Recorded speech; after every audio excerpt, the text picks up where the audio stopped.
I ran into this last week. Here's what fixed it for me. If you're looking to switch your number from Vodafone to Giffgaff, follow these steps to make the process smooth. Step 1. Get your PSE code. Contact Vodafone to request your porting authorization code PSE. You can do this via the customer service line or through their app.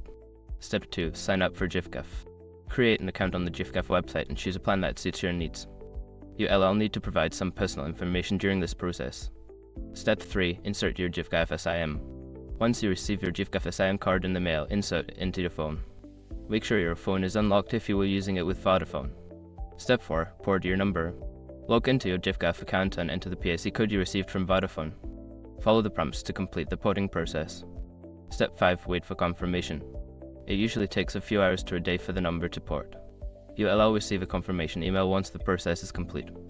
Keep an eye on your phone for any service interruptions during this time. Switching your number can be a bit daunting, but following these steps should help you transition smoothly. Good luck with your new Giffgaff plan.